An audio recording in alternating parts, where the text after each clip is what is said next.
Okay, if you all stand with me and let's recite the Pledge of Allegiance. Pledge allegiance to the flag of the United States of America, to the republic for which it stands, one nation, under God, indivisible, with liberty and justice for all. I call this the meeting of the Greensburg Plan Commission to order at 7:30, and it's a regular meeting of our commission. I would ask there be a roll call vote, please. Blake? Here. John? Here. Roy? Here. Bruce? Here. Lynn? Yes. Kevin? Present. And Tom? Okay, we have a quorum. Minutes were sent. There was an error in those that were sent. The ones that are before you have the correction, and the correction is there noted about the distance from the road, right of way actually, was 1 foot instead of 10 foot. And the original one was 10 instead of 1. It was just reversed. So the minutes before you are correct as I know. Are there other corrections or additions?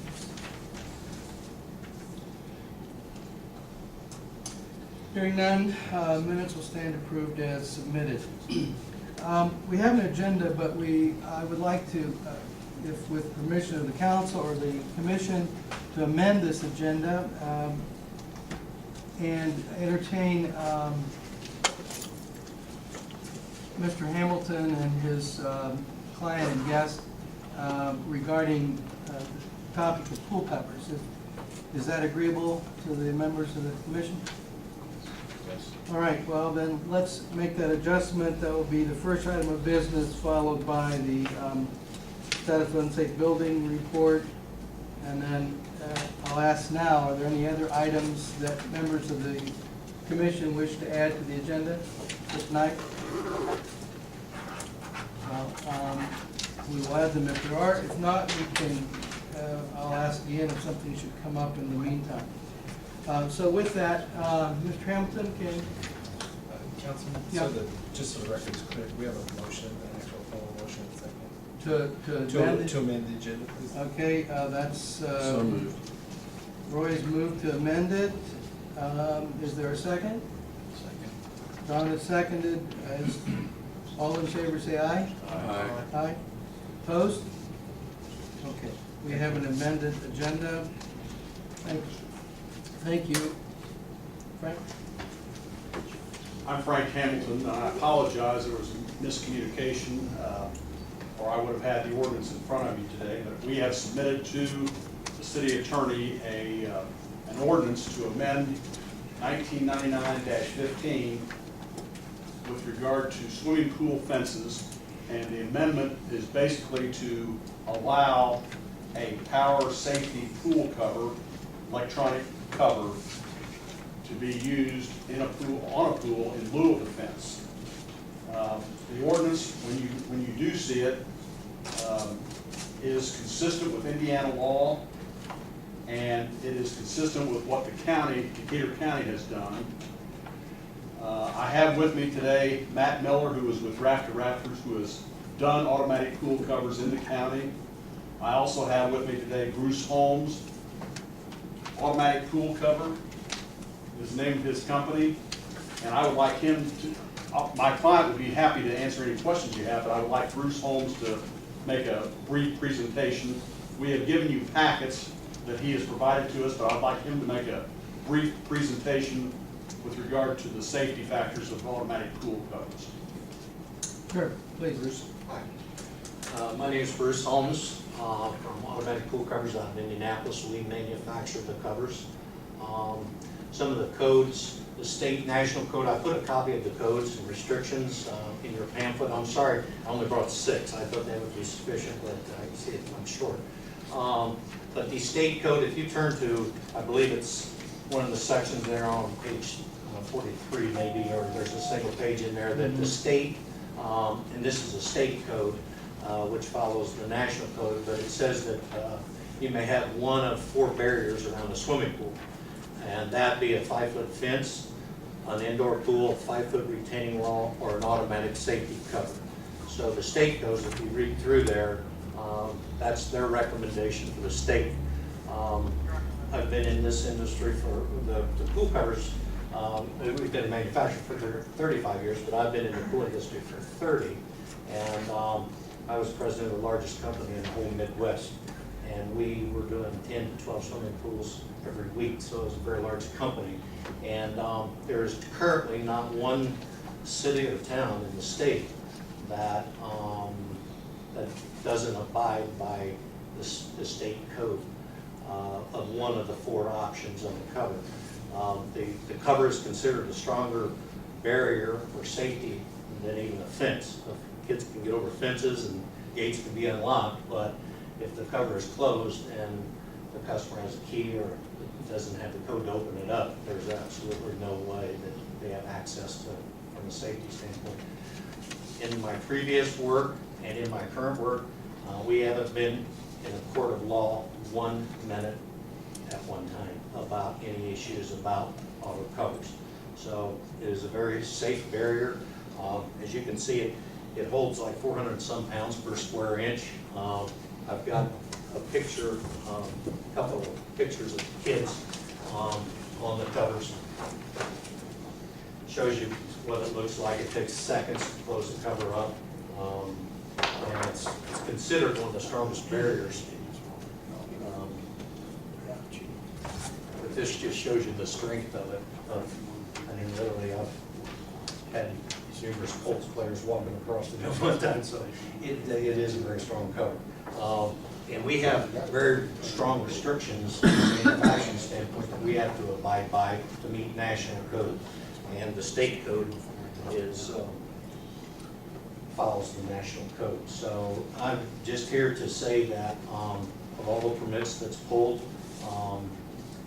there is in previous years, and I don't know the particulars, I don't know the court case, but in Carmel, Indiana, an attorney by the name of Jim Nelson was challenged by the town of Carmel on the same type of an issue the guy wanted to cover, and so he took on Carmel, I know in that respect, and won the court case. And so in Carmel today, in all communities today, you have to have one of the 4 as a barrier for a swimming pool. So if you've got any questions, I'd be more than happy. I want to keep it short. I appreciate you letting us speak, and if you've got any questions, I'd be more than happy, from a manufacturer standpoint, to answer those questions for you. Okay, thank you. Members of the commission, questions? I have a question. Sure, please. Yes, sir. Step forward. In case there was a power outage, is there a battery backup where if this was open and is it restricted to be closed manually, or is it just locked in one place? Right, it definitely needs power one way. A battery or a battery pack would work, but if they lose power, it would be no different than a garage door going out. You know, you gotta have the power to get the garage door up. So that's a rare occurrence. If it does happen, and I'm sure it has happened, but nobody can manually close or open that. That's the safety feature with that nobody, kids can't just go up and pull the cover open or manually. It's electric. Okay, that would be one of my concerns. I mean, I was looking through your pamphlet and reading a bit about how it operated and things, and I'm just curious. A lot of people don't, a lot of customers, they don't want to maze up their yards with fencing and so forth, and so it's an option that they try to follow the state code. And Other questions? Does the state code require a battery backup then? no. So if this is open and the power goes out, I've got no way to close it, so I'm not safe then?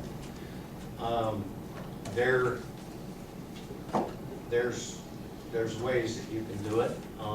We have a 24-hour hotline that's immediate response that we cover our service department, not from the manufacturer. We have a very large service company that covers from Columbus, Ohio to Detroit to Louisville, Kentucky to Springfield, Illinois. And we cover all kinds of service issues. And we have a 24-hour response that's a company mandatory thing that If somebody is, that's just observing that until it's fixed or the power comes back on, that would be the customers, they're held accountable. You know, goes right back to the customer. Other questions? I have one. When was the state law, I'm assuming this is This year. relatively new? Yeah, the state law. 2001? No, it was just re-amended. The state code was just amended. If you look current, it was done last year. As far as the fourth item Absolutely. on Yes, here. sir. Yes, sir. And so you've been in this business a long time, you said, Uh-huh. or a pool business at least. How long have you been putting in these covers? We've been in business 35 years. Electronic covers or automatic covers, whatever you want to call it? Yes, sir. And prior to the amendment of the state law, the automatic cover was there, the fencing was still required. The automatic cover was much for the convenience of the customer or the homeowner as it was protection. Now it's protection. What makes the difference between 20 years ago and this last couple of years when the code was amended? It started out with manual, and I think advanced technology has helped that along. You know, it just same as we didn't used to have cell phones, you know, and now we do. So I think with the advanced technology and the product, the quality of the product is better than it's ever been. And I think that's what's driven that. So that's why most communities are on board with it. Truthfully, and that's coming from my heart, I've personally installed 5,000 pools, and I've personally put on over 4,500 covers. And from the heart, it's definitely safer than a fence. You know, you look at all the holding ponds that have no fencing around them, those are just a draw for kids to come up to.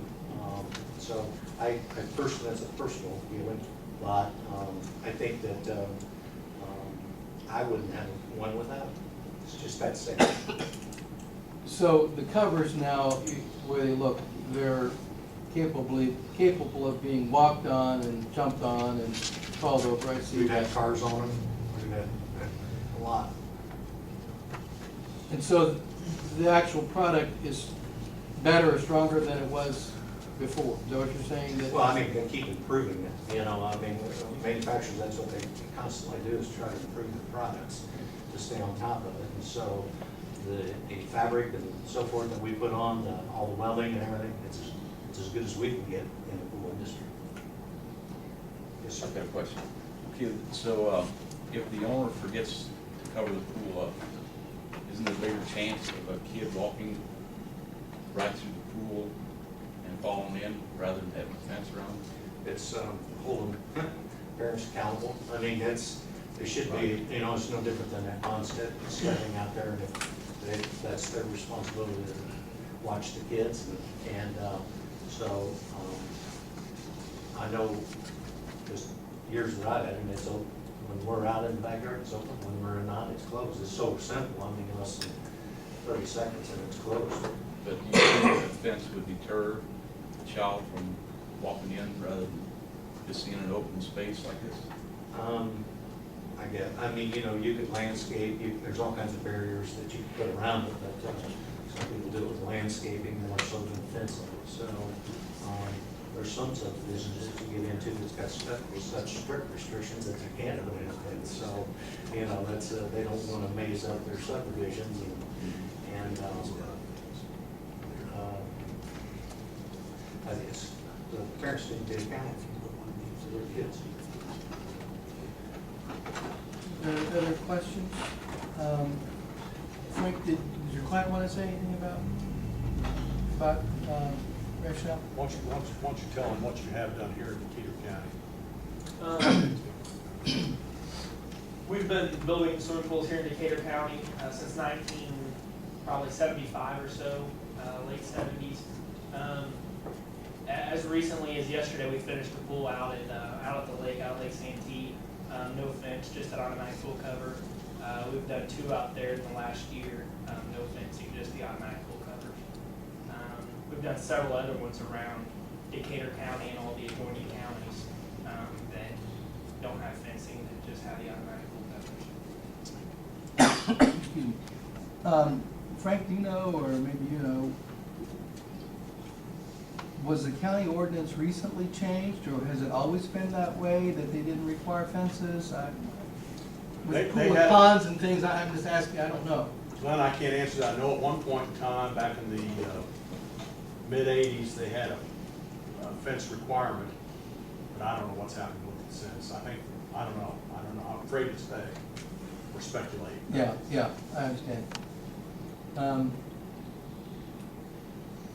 Well, because, Blake, good question?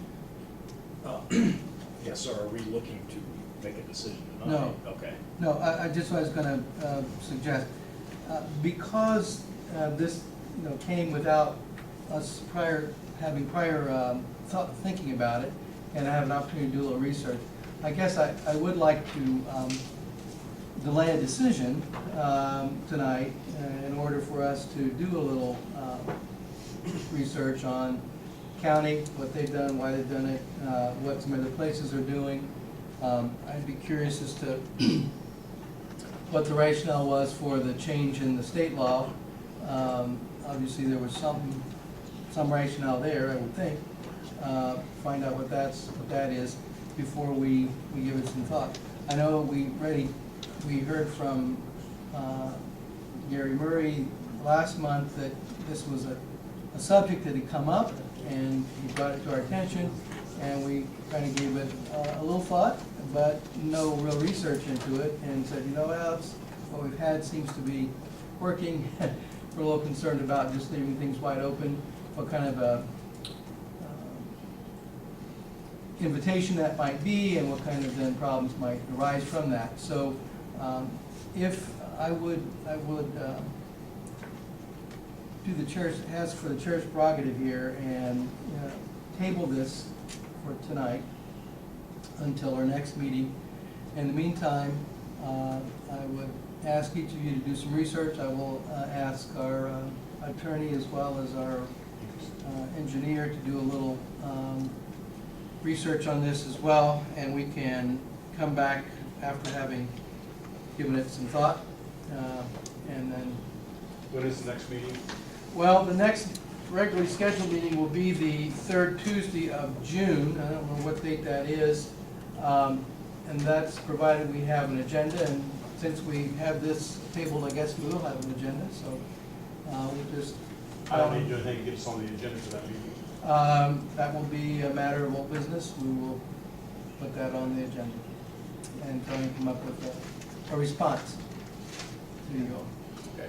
Okay? Councilman Tevez, as I mentioned at the last meeting, I have seen the ordinance that Mr. Cameron put together. I will distribute it to all of the planning commission members later this evening, so that you can all read it. And as I mentioned before, it does mirror the state ordinance, the state statute. Thank you.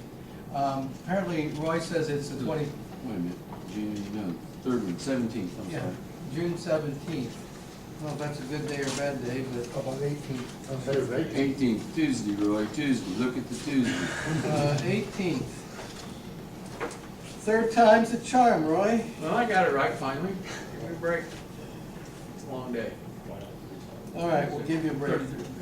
June the 18th. All right. I'd like one more question. Sure. I see in here that there is a manual guard also for one 18 feet wide by 38 feet long. A manual cover does not meet code. It's electric that's Okay. the code. Yeah, we're A manual cover, you have to have a You have fence. to read this piece here. Yeah. That'll give you the specifics as to what the state code is. Some people from a financial standpoint, Go. they'll add that at a later time so they can put the unit on if they've got a fence and then add a motor later, which meets code. But the code has to have an electric motor. Thank you. Thanks. Okay. So that was our hearing for that. The second item of business, has to do with the unsafe building report, and Thank you, Joe. you received an updated, or the most recent, I guess, it's updated, one from our engineer in the mail, or in the email. And I think I've got two questions, or a couple of questions that I'd like for us to address in this area. One, I guess we need to kind of go over this report, as kind of see where things stand, where the status of things might be. Secondly, in light of the, building on Main Street there, right off the square, the little imminent collapse of that building and the sudden need to take it down, and the fact that, we had it listed, but, we really didn't have any clear information about it, and then the fact that it became suddenly, very, very serious. I guess I need to know how we can not have that develop again without some foresight. And then the next question that or discussion point, it's not a question as much as a discussion point for all of us to consider and get some thoughts on, is how do we proceed going forward in making sure that, we have a number of older buildings, and, the owner of this building sure was as good as owners we're gonna find, probably as conscientious as any of them, and trying to do what's right. We may have some absentee landlords that might not be around, and we don't. I guess my question is, how are we gonna make sure that we don't have something develop like that again? Not that you can foresee everything, but that we can do some preventative steps. So those are the three topics I have, and we might want to go in the order of taking the building that was torn down. Its status, last time we got it, was, attorneys corresponding, and we had heard from you that there was an engineer that come in and looked at it. At one point, we had heard that orally at least. Not the building that came The down. building that came down Main has Street. not been on the list that you have been getting, that I'm aware of. Yeah, I'm not familiar with that one either. Kathy had written him a letter The before. plate building? Yeah. The plate building that's referenced in the letter, which I am familiar with, is the one that's actually behind the corner bar, right? That's the one on Franklin Street, not the one on Main Street, right? Okay, I got a plate building, which is 202 West Main. That would be east on this side, if it came down. Yeah, it's east. 202 West Main would be over here. And which one is, The one that came down would have been 2 or 3. It was 127 or something like that. East Main was one that came down. yeah. Well, okay, and at one point though, I thought, again, so my next question is, why wasn't it on the list? Because I know we had some question about that would be. The structure that was brought down at That's 127. 127 had been addressed some years ago. The owner was given a letter, and at that point he brought an engineer in to assess the building. The engineer provided his report as, you need to, here's what needs to be done to fix the building. The owner did contact, I know of at least one contractor, possibly two that I talked to during the process, that said they did come in, they did look to do some work to it, and it finally got to the point where, how much do you put into the building? And they were kind of in limbo. So at that point, the property owner had been in contact with the company that came and did the work that was done, had a plan moving forward into place. Things just happened before that could take place. Okay, how long ago was that building on the list? Because, and then my next question is, why wasn't it on here? If it was on there some time ago, Right. it hadn't been completely addressed, because it hadn't been obviously fixed. I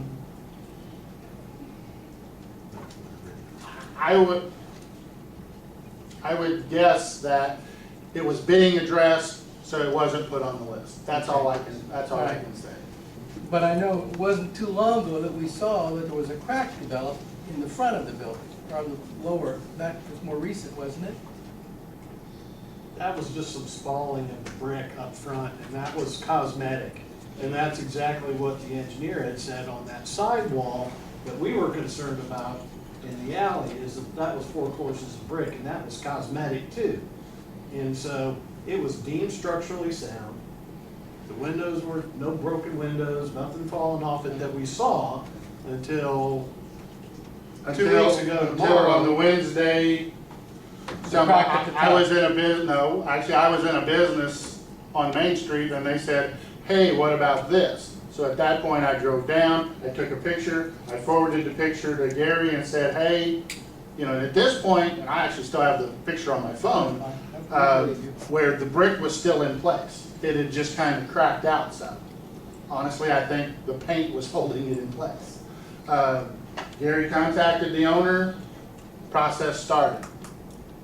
Day later, falls. More cosmetic Yeah, stuff on the more side. cosmetic stuff fall. And then after we started the process and the owner was on his way back to get the process started, that's when the one whole side kind of then started to really fall. And it kind of went from a cosmetic thing to 2 or 3 of the course of the brick had started to deteriorate. At that time, then escalated the situation to what happened. So. And at that point, we thought it was a hazard to the traveling public on Main Street. I mean, that's 2 state highways right there. We had concerns with that. We had concerns with the neighboring building across the alley. You know, again, it wasn't a life safety issue, but the utilities that were running next to the building that could have crippled a lot of business in the community. So, That was a public safety issue. we had that issue. I can also give you a little bit of an update on where it's at this point. That would be good. Okay. The owner had same engineer that did it the first time come in and assess the new exterior wall. He is actually doing a report on it as we speak, I'm sure, because it was yesterday that the engineer came in, was able to come in.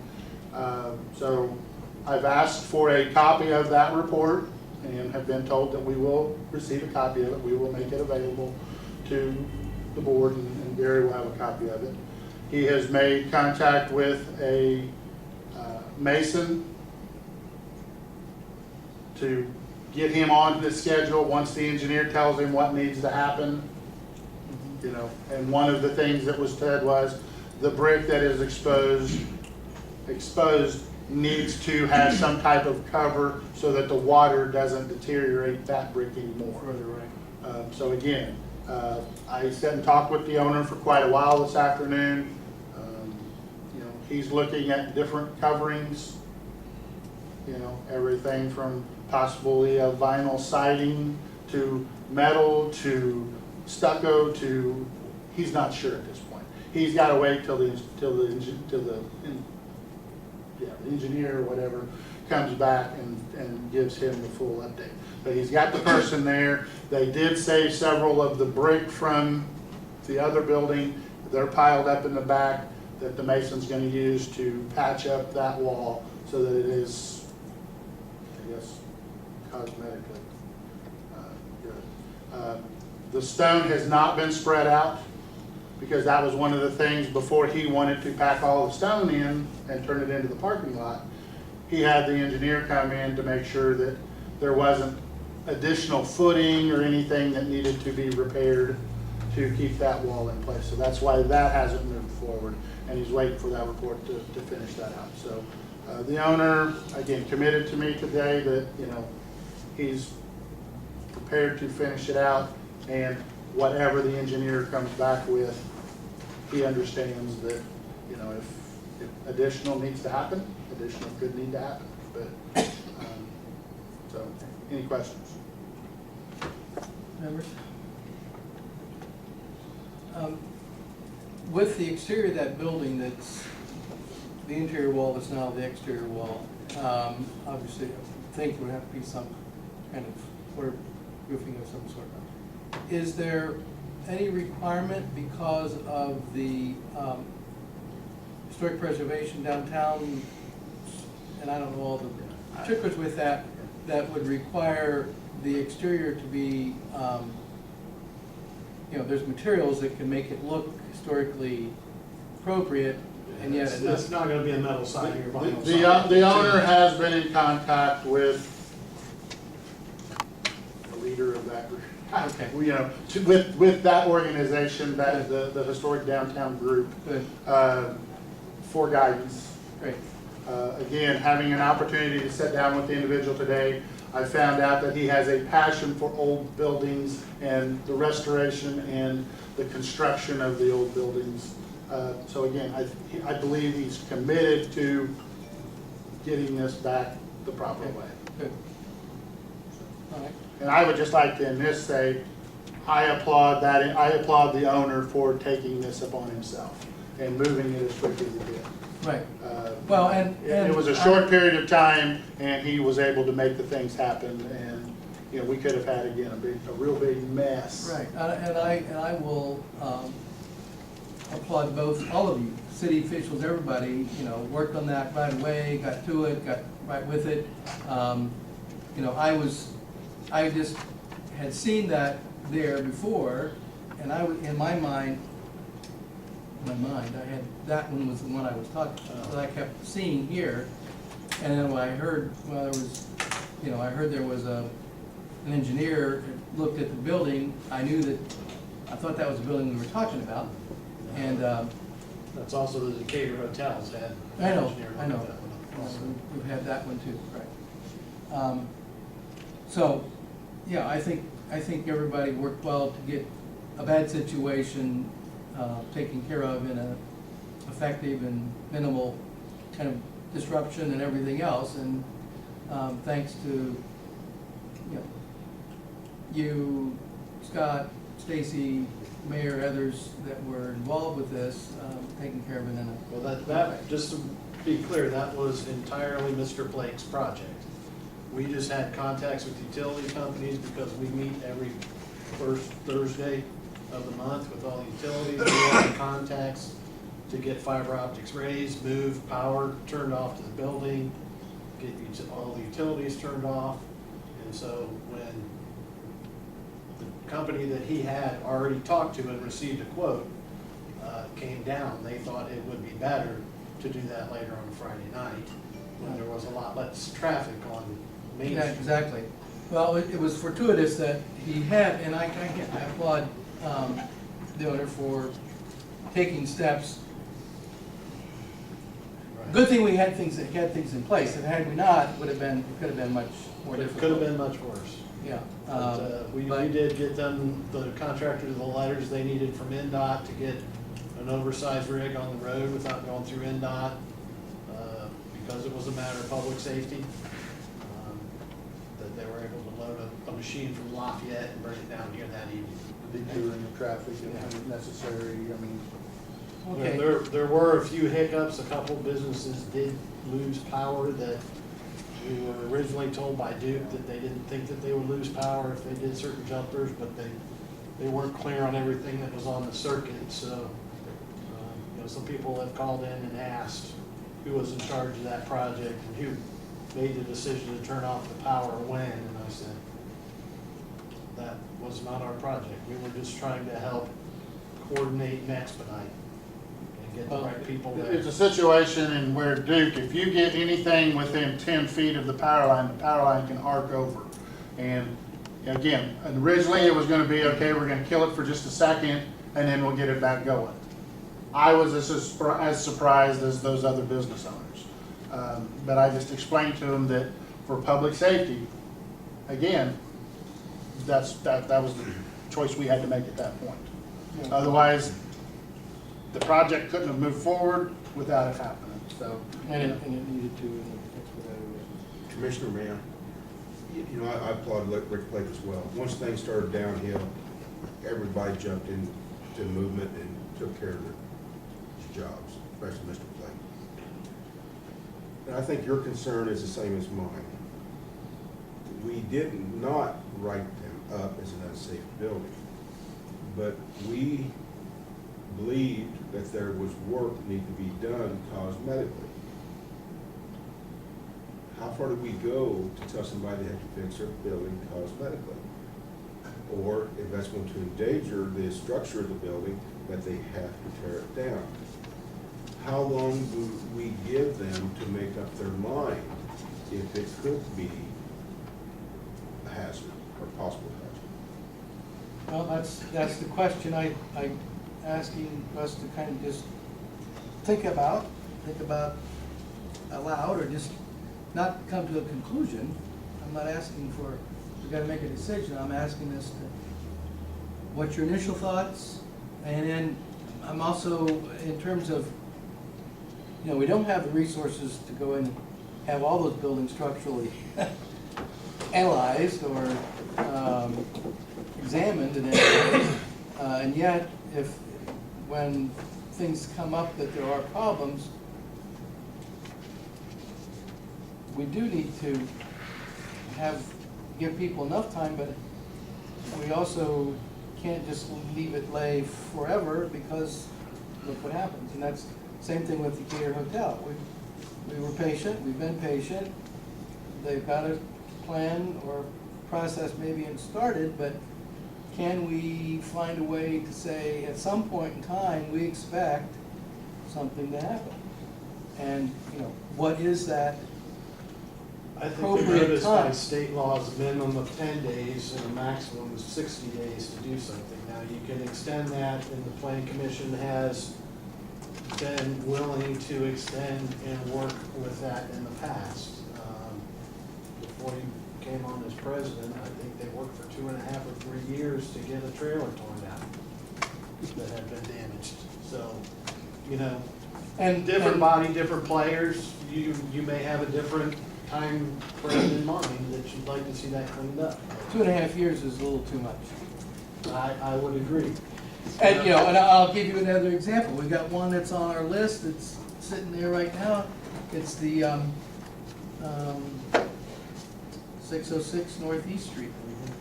And we've been fussing with that for over a year now too. And I think we've, and of course we had a new wrinkle came, but there comes a point where I don't think the new wrinkle has to either make a decision. We can't just let them Right. hang us on for another 6 months or 8 months when we've made the decision that it does need to come down. It is a hazard and it needs to come down, or somebody has to step up and fix it within a particular given period of time. Yeah, and if I may, Councilman, I have sent a letter to the purchaser from the tax sale to tell his attorney, the company's attorney representative, and told them that the city intends to tear that building down on or after June 7th. And if they haven't given us an answer by then they're simply going to have a vacant lot. With a bill. If you would like me to, I can start, put that out for quotes to get it torn down. And then it would have to go in front of the Board of Works for deciding who to do it. There's $41,000 in the unsafe building fund. Yeah, I don't know, I shouldn't take that much, but it's sitting in a bad spot, sitting right between, close by two other little houses. Just a minute.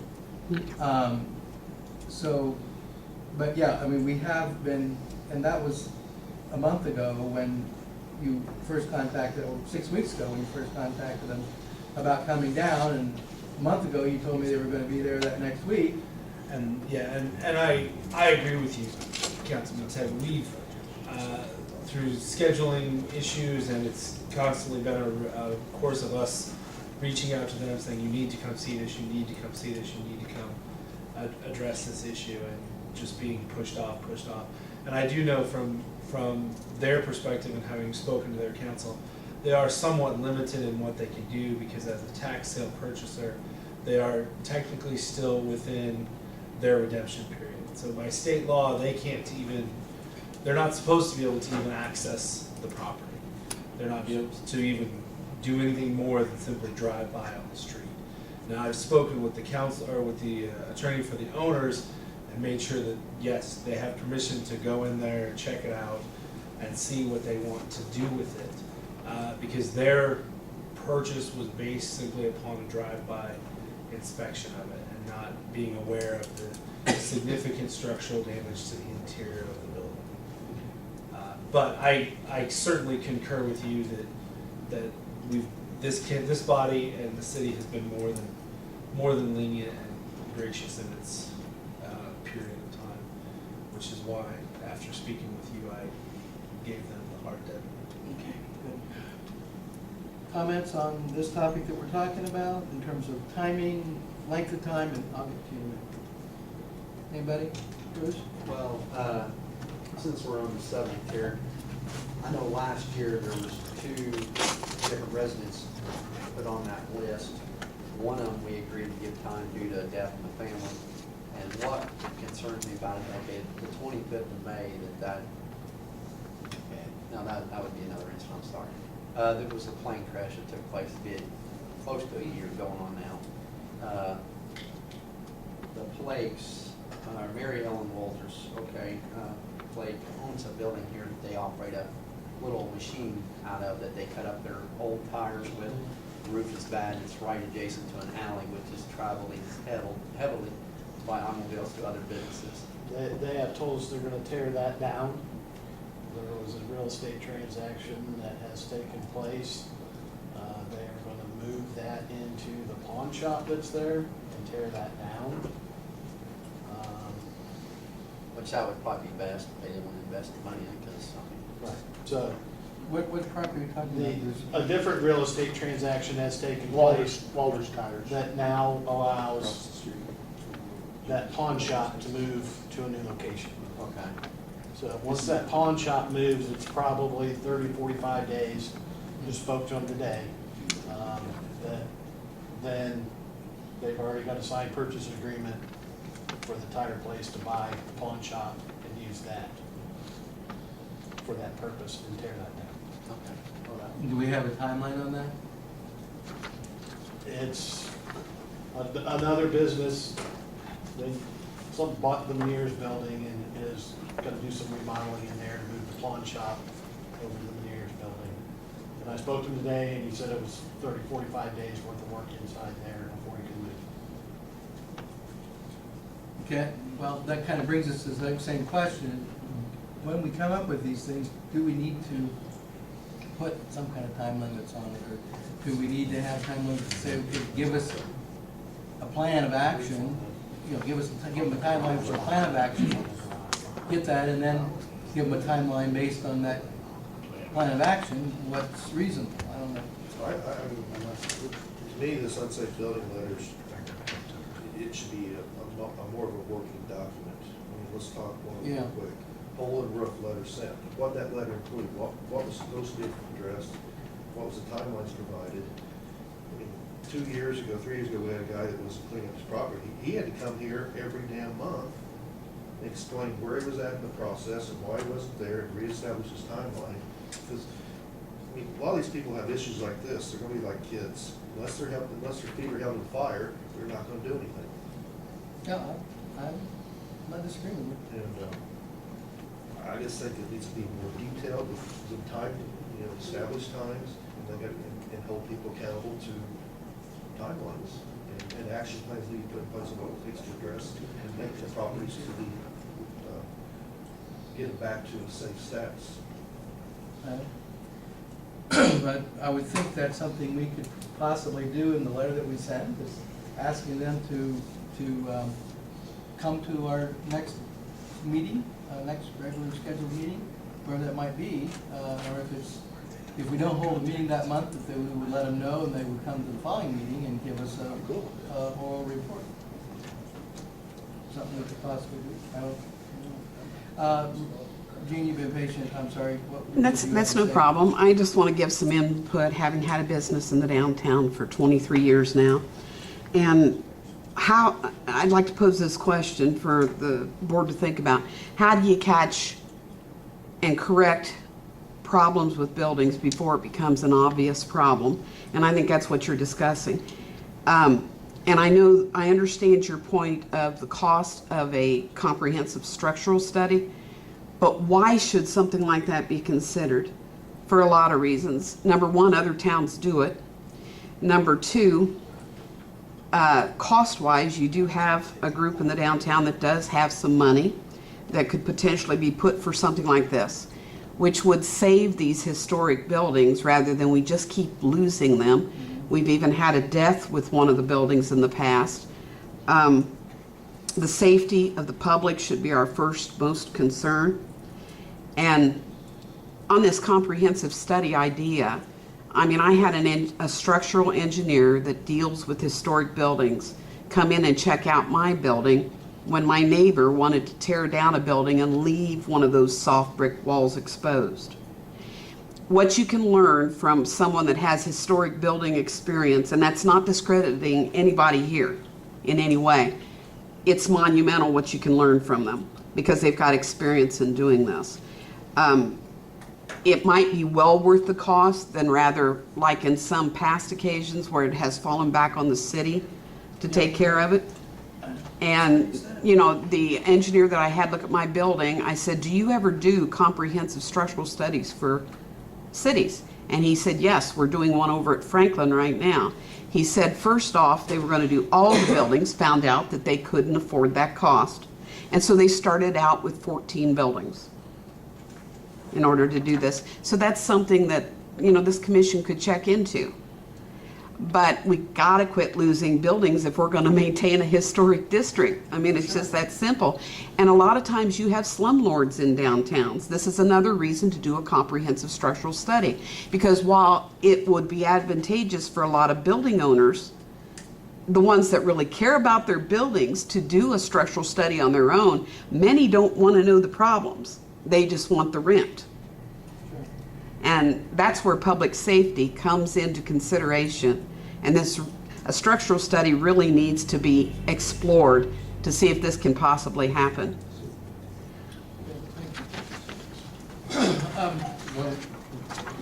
Along with what Jean was saying, I totally agree with what she's saying.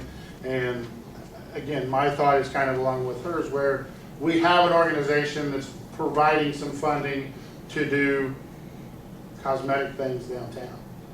Again, would it be better for us to approach that group and hopefully get them to change that to where not only would they allow that, but they would allow a building owner to come in and apply for a grant to do this study? You know, I think that's something that you know, this group and the rest of us in the city need to do, you know, approach this and see if that's something that can be done. You know, again, it would be great if we had the funds to be able to go and do that. You know, I'm gonna say I don't know that we have those funds to do that. But again, we've got these other opportunities out there and possibly some other grants that could be out there. But again, we're you know, they're continuously doing these other grants, which are great. But if the building behind it isn't strong, what you do to the front of that building means nothing. Correct. Roy? You have another question? I've got, and to expound a little bit more on what he said too, this engineer also told me there are grants out there that can be pursued for this. And so I think that definitely needs to be followed up. Right. Well, I think we can and will. I think I don't think you got anybody disagreeing here, and I don't think that any city officials are going to disagree with that either. Oh, Glenn, I forgot one other thing. It could be, if the working together of all the groups with the city, you could attach a carrot to being a part of the study in order to get building owners to comply or participate. if they would go to the top of the list for grants if they had a structural problem that needed attending. That would be, I mean, more enticing to somebody to allow you to do a structural study on their building. Okay, we'll follow up with that. I'll think about that, and others can chime in, and we'll see about following up on that somewhere. I want to go back to Kevin's suggestion here, and I'd like for us to actually, at this point in time, I guess, focus on his current report. And let's find a way that we can make this more meaningful. So Kevin and others, as you look at this, what is it that we need to change, and how would you change it? Let's start with Kevin. Well, I mean, not picking on anything, just saying hole in the roof of garage letter sent. What that letter entailed, just if they had a hole in the roof, they had to address it, or was it spelled out that they had to address it by a certain time frame? It's been brought up, it's going to be addressed by a certain time frame. And if it's not addressed, what are the penalties for that? You know, what are our... So I guess the question we have right now is, one question is, we don't know what the letter says. I don't either. So that might be one thing that we Get need you a to... copy of what the previous attorney had drafted. I believe it says that they need to contact Scott with a schedule on what they need to do. Now, again, the notice requirement is we have to send a certified registered letter. Same problem with the grass ordinance, once people have received these once, they don't accept them anymore. So we've kind of got our hands tied. I think two of